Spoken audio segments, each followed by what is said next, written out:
Hey there, it's Martha, and if you're new, welcome, and if you're returning, welcome back. I love books, and I always enjoy talking about books and getting book ideas and all of that stuff. So in July, I read 7 books. That was like the most I've read this year, and I would say for the most part, really, I have some favorites, and probably one that will be a top within, if I were to do a top 10 list at the end of the year, I think would be a top one for me. I had one author that it's an auto read author for me, but this book didn't quite cut it. So if you're interested in hearing a little bit of character, what am I trying to say? There's the deep character books, and then there's like the popcorn thriller, like boom, boom, boom kind of books. So anyway, if you're interested in hearing what I read in July, then stick around.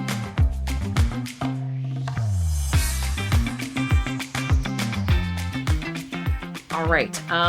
First book is called My Friends by Frederick Bachman. Frederick Bachman, I came to read, I think, all the books, maybe not all of them, but a lot of them, when I first read A Man Called Ove. A Man Called Ove is still to this day like a favorite book of mine. And I've really enjoyed a lot of Frederick Bachman's book, including Anxious People, which I know not everyone loves. But My Friends is a book that just came out. I think it just came out in July, and I was like, "Ooh, I'm gonna get it and listen to this one." And unfortunately for me, and I'm in the minority, because if you look at Goodreads, or at least the last time I looked at Goodreads, I just felt like so many people love this book. They say they cried. This book, it just touched them. And for me, I didn't get that. And I'll tell you why. Well, first, let me tell you what the book is about. So the book is really about not a whole lot other than this portrait. It's not a portrait, sorry, this painting. This painting by someone that throughout the book keeps being called the artist. The artist. So that kind of annoyed me. It's like, he has a name. Like, why is he just the artist? And then his friend, who I forget his name, I think it's Tom or something like that, who's been taking care of him because I think he's dying of cancer. The artist is dying of cancer, but he's painted this very famous painting called The Sea. And in The Sea, it's basically a picture of like 4 boys, like not young, but like teens, early teens, playing in the sea together. And their friend, the artist, basically captures one day in their summer. And so the story has kind of 2 pieces of it. It goes flashbacks and present day. I like the flashbacks so much more. For me, that's where the true heart of the story was. And the flashbacks are about those boys and one girl. Kind of remind me of the Little Rascals or something, right? When they're just together. Part of it is they have some abusive families, dysfunctional families, so it's hard. They don't have a great upbringing. They live in a tiny town where there's like nothing to do. And so they bond with each other. They find each other. They rely on each other because some of them have really hard kind of family lives. And it's one of those where they're out from morning till sun goes down or till dinner. And, they're just together all day, and it's all like takes place during the summer, and like the last summer they're all together, right? That's kind of mentioned in the book. And then the beginning of the book introduces you to Louisa and the painter. And Louisa is from the foster system, right? She's run away. She's turning 18, I think like in a day, and she's like run away. Her best friend, who's referred to as Fish, has passed away. Louisa has no one. She doesn't have a home. She doesn't have anything. But she loves to paint, and this painting called The Sea, she's always been drawn to. She has a postcard of it like in her backpack. And in the very beginning of the book, Louisa runs into the artist. And the artist is like, she's one of us. Like she reminded him of, the personality of the friendships that he had growing up. And so he passes away because he knew he was going to die of cancer. He passes away, and she inherits the painting. she's homeless. She has nowhere to live. What is she doing with this like $1 million painting? She doesn't know what to do with it. She's not responsible enough for it, but this is a painting that she's just always loved, right? Now she owns it. So there's that piece of it. But Louisa, the one who inherited the painting, she's 18 and she's kind of from the streets. And as they're going together, Tom, the one who was kind of the caretaker and a really close friend, one of the boys, right, from childhood, he is trying to tell Louisa the story of the painting, but she keeps interrupting and interjecting, and she's kind of an annoying teenager, and that bothered me in the book because I felt like it kept pulling me out of the story. Like I wanted to hear about the childhood and the kids in that summer, and Louisa's asking questions, or she's being annoying, or she's, you hear a lot about her, like her mind and what she's thinking. So for me, I don't know. I couldn't connect with Louisa. I didn't like Louisa necessarily. And I really only cared about the young Summer. So I'm in the minority. I feel like what this is a very layered emotional story. It's got the dysfunction. I think if you're sensitive to that or that kind of household, it may strike a strong chord with you, and maybe that's what I'm missing. I also love stories of found friendship, and I think this had it, but yeah, it's like I liked half the book, basically. So that is My Friends by Frederick Bachman. All right, next is Those Who Wish Me Dead. So Those Who Wish Me Dead is a thriller, kind of takes place in the wilderness, and I like those types of books. It's the first one from Michael Carita that I've read, so let me know if you've read other books from him. I have another one, I think, on my list of books to read, but this was the one that I picked up, and apparently it's been made into a movie with Angelina Jolie. I didn't even know. I didn't hear about it, so maybe it's not that good of a movie. I don't know. But this is about a teenage boy who witnesses a murder and ends up in witness protection program at a survival camp for boys. And so the parents of the boy in the witness protection program and the witness protection program itself, right? The people who are allowed to know are very worried about this boy because these killers, they're bad. And the killers are called the Blackwell brothers. The Blackwell brothers, the way they're written in this book is they're creepy. They're great villains, and it's the way they talk, and even in the audiobook, and I'm sure in the book itself, the way they talk to each other, it's like you're not there, and they'll not stand together. They're always apart. So like, let's just say you're starting to feel threatened. You can't shoot at one or the other, right? Because there's two of them and they're not together. It's not like, it's like, and so they know that. So they're hunters. They're hunters and they're evil. And the way they talk is very like, creepy. So I did like that. I do like books set in the wilderness and Montana as well. So there's that. The action starts right away with the boy witnessing a murder, and then boom, we're in the witness protection program. And I'm not going to get into too many details there, but there's that. I think the pacing was spot on. The villains were super scary. Yeah, and I just felt like this is if you want a good thriller, then I highly recommend Those Who Wish Me Dead. And especially if you like kind of the wilderness and the forest, then that's a good one. Okay, next is Broken Country by Claire Leslie Hall. I put this book in my TBR back in December.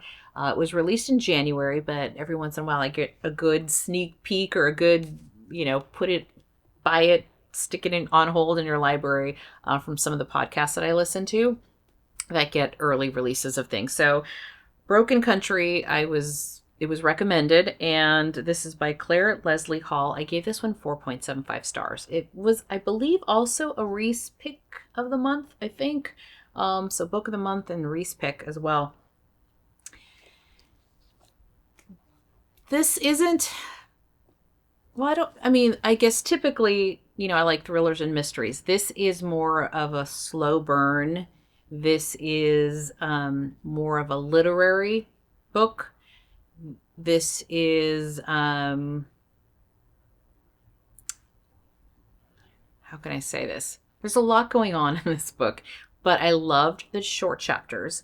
I love that they would drop in these chapters called The Trial, and you're like, wait a second, there's a trial, which means something happened. Means who's on trial?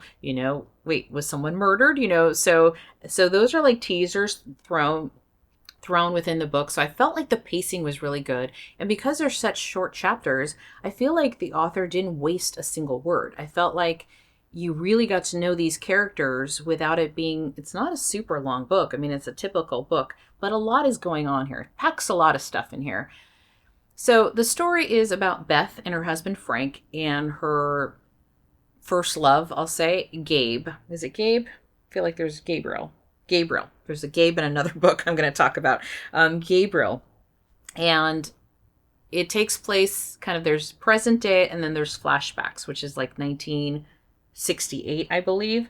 The story is about kind of like what ifs, like how a small change, like if you had just done something differently, your life could be completely different. So it has a little bit of that aspect to it.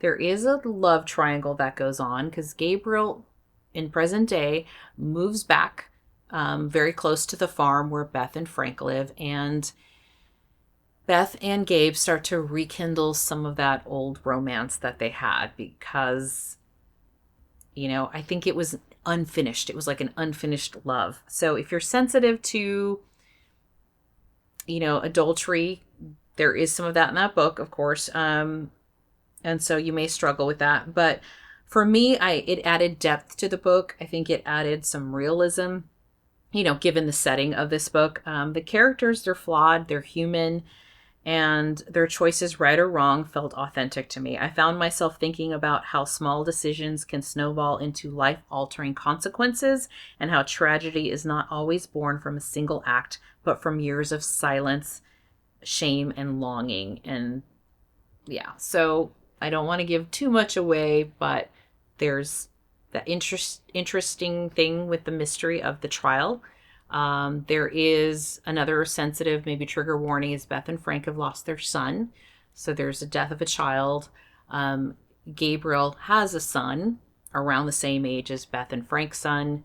And yeah, I think if you liked, or maybe if you wish the Paper Palace was something a little different, because in Paper Palace, I really didn't like the characters. This one, I felt for the characters. Like they're not, like Beth and Gabriel are flawed. Frank, for me, was like amazing. Maybe too forgiving, but I don't know. For me, I did enjoy this book. So if you want something with a little depth, a little more depth than the ones I've mentioned so far, I think this would be a good one for you. So that is Broken Country. Trying to not give too much away. The next book I read is, I didn't write about it. So let me do a little quick check here. Yeah, this one was super short. I didn't even write it in my journal, I just realized, but this was one of the 7. This one was called A Secret Worth Keeping by Drew Strickland. I gave this one 3.25 stars. And I don't remember where the recommendation came from, but I had this kind of blocked on I think it was Hoopla that I got it from. I don't even know. It could have even been an AI suggestion. But I picked it up and finished it in a day. So if you want just a palate cleanser, quick and dirty thriller that you can really read super fast or listen to super fast, this is it. It's a popcorn psychological thriller that takes place over a single weekend in a remote cabin in the woods. So you have Joel and Stella, who've only been dating a month and are looking forward to a relaxing getaway until they discover a dead woman outside their cabin. Instead of calling the police, Joel convinces Stella that they need to cover it up. That's when the trust starts unraveling, and we realize there's more to both of their stories, especially as Joel's wife, Emily, gets pulled into the narrative of this story. So the plot hinges on a pretty outrageous setup, so that's why it didn't get full stars on this one. The setup is, I think, outrageous, but like, okay, fine, that's the setup. Then, if you keep reading, it was a little bit of more like, what more is going to happen? What more can happen, or what more can go wrong moments? None of the characters are particularly likable. Joel's cheating, Stella's reactions feel strange, and overall, it's hard to root for anyone in this book. That said, it was entertaining. It's a good palate cleanser. Like I said, if you're looking for something fast and easy that doesn't require a ton of emotional investment, just don't expect a deeply satisfying thriller. So that is what I had to say about A Secret Worth Keeping. It's interesting. Like, it was good enough, but, not the best. But great as a palate cleanser.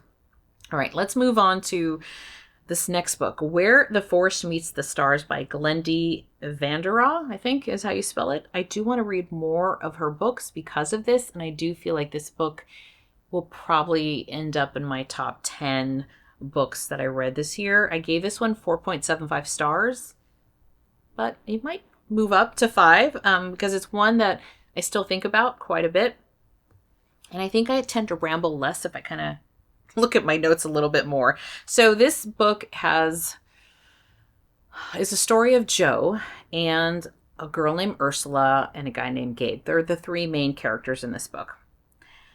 Joe is a PhD student who is studying birds out in this forest, right? She's staying at a cabin that a professor rents out to students who are doing, studying nature. And so she's renting out this cabin. And one night, this young girl shows up, and she's got like no shoes on. She's in pajamas. She looks dirty, and she's trying to find out, like, where are you from? Where's your house? Where's your mom and dad? That kind of thing. And the girl tells her this story that she's from another planet. I don't remember the name of it. And she's here on Earth to study humans. And when she's witnessed 5 miracles, she can leave. She's going to go back home. And Joe's like, I'm not buying this story, right? Like, this kid is not from outer space. But the kid does not leave, and she sees that she's hungry, so she feeds her. She calls the police, and the girl has told her, if you call the police, I'm going to run away. Well, Joe kind of tricked her. She thought she tricked her. This girl is super smart. It's like amazing that she's about 8 or 9 years old. Like, she's reading Shakespeare, and she's just super smart. Kid catches on that Joe's called the police and runs away. The police is like no help at all. They're like, no one's missing. I don't know what kid you're talking about. There's no one's reported a missing kid. And Joe keeps looking at different sites to see, like, what's going on with this girl. She's starting to feel like maybe this girl's made up this story because she has a bad home life. Maybe it's abusive. Maybe she's run away. I don't know. The girl comes back, and Joe doesn't know what to do with her. So there's a neighbor named Gabe who also has his own issues, which will come out in the book. He's a good guy, though, but he's got like anxiety, and he's taking care of his mom, and he's not truly living his life, but he gets involved as well, and also starts taking care of Ursula when Joe is off doing her science, bird stuff. And they can't shake this girl. She's not going anywhere. So Joe and her become very attached, and she feeds her, and this girl, learns or knows how to bake and cook, and she's very helpful. So then Joe goes to the university, I think it's in Illinois somewhere, and her best friend Tabby's there, and she visits and takes this girl Ursula with her, and weird stuff starts to happen. Like, Ursula starts to get very nervous. She doesn't want to stop at a gas station. She doesn't want to eat at a particular place. And Ursula's like, something has happened. So there's that mystery in this book. Without giving too much away, I think I'll read my notes here so I won't give too much away. I say the emotional connections of the relationship between these characters stood out. The question of who, I keep saying Ursula, but it's Ursa. Sorry. The question of who Ursa is adds tension. And eventually people do come looking for Ursa. And Joe and Gabe find themselves entangled in a situation they can't walk away from easily. It was very satisfying. It had themes of found family and had an outdoorsy feel, which is kind of a theme this month. It was layered with a touch of magical realism and mystery. More than anything for me, I just love these characters.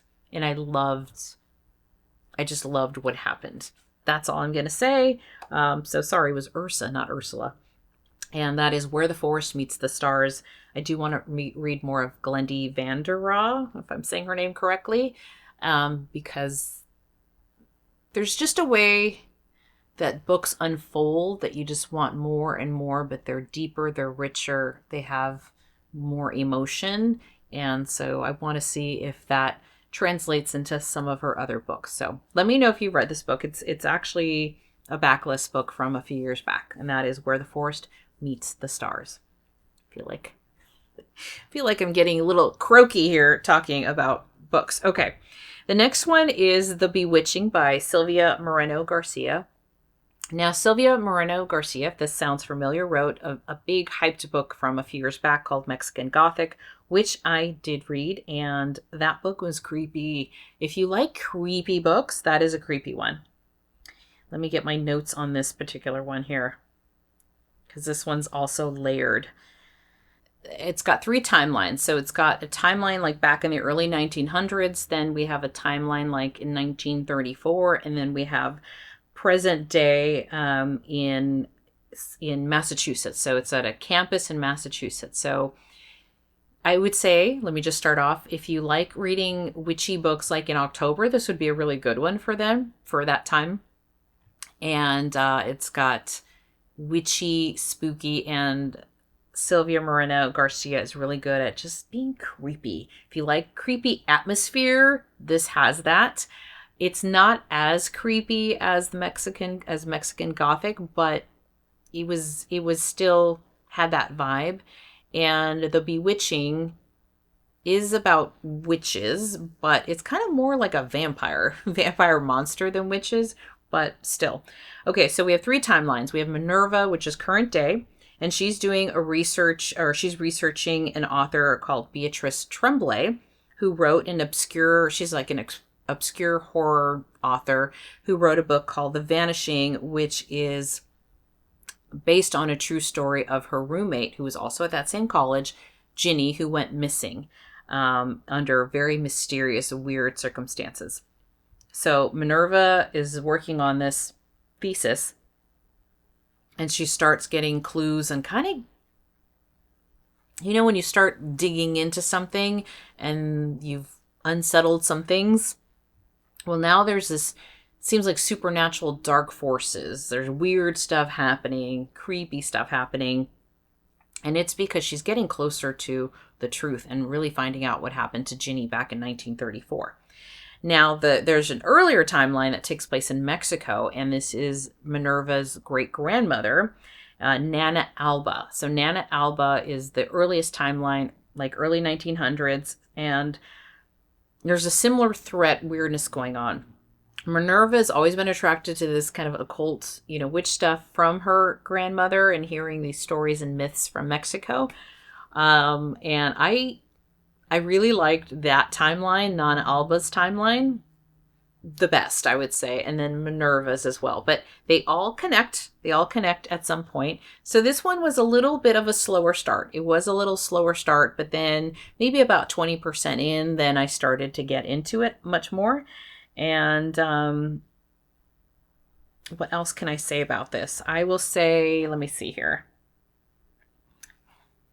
Yep, it was a slow start, about 20%. I did say it picked up for me and then flew really kind of after that, after the 20-30% mark.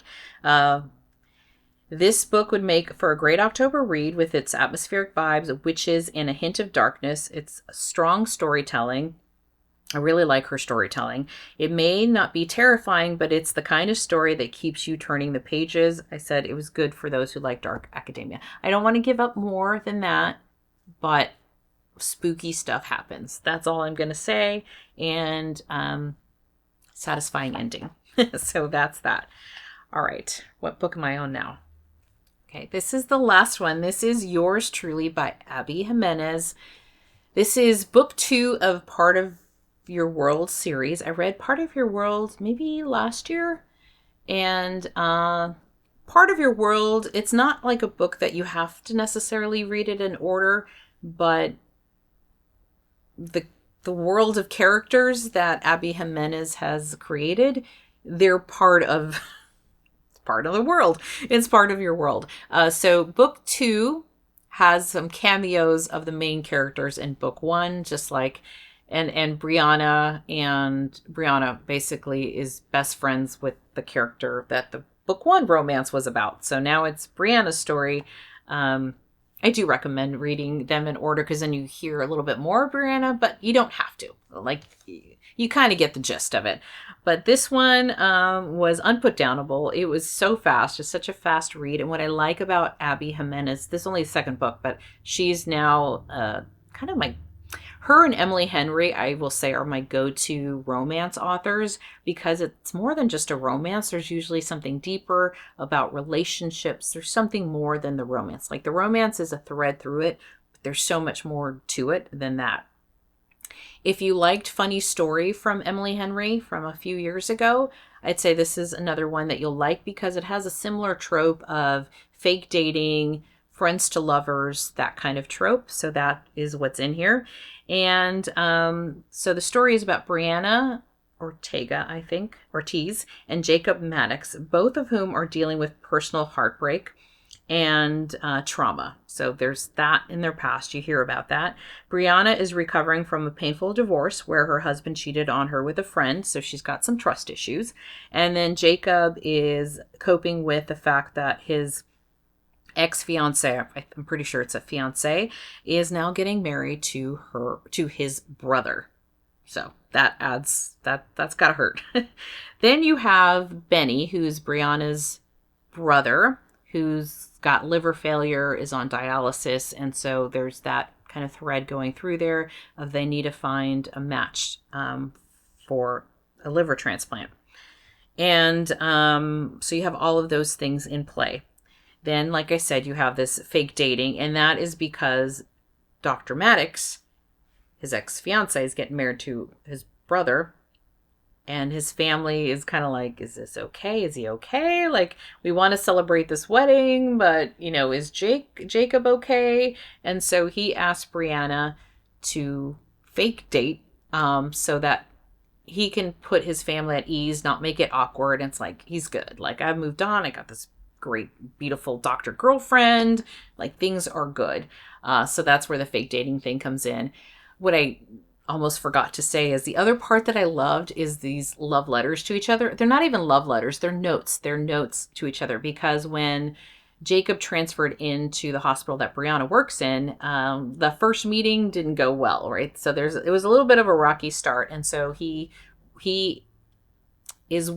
I would describe him as like an introvert who is better at expressing himself through words, through like writing versus like, face-to-face communication. And so he apologizes to her in a note and she likes the apology. So then she leaves him a note back. And then so this note thing comes back and forth and she almost becomes like, she looks forward to like, what note is Jacob going to leave for me, at work today. And so that was very sweet. I like that aspect of it.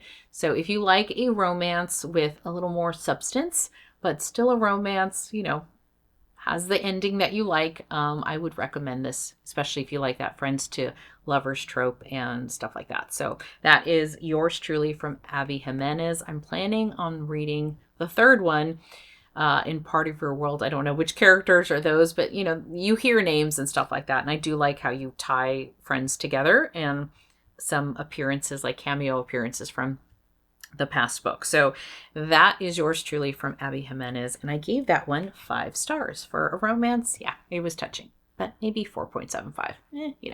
Good enough.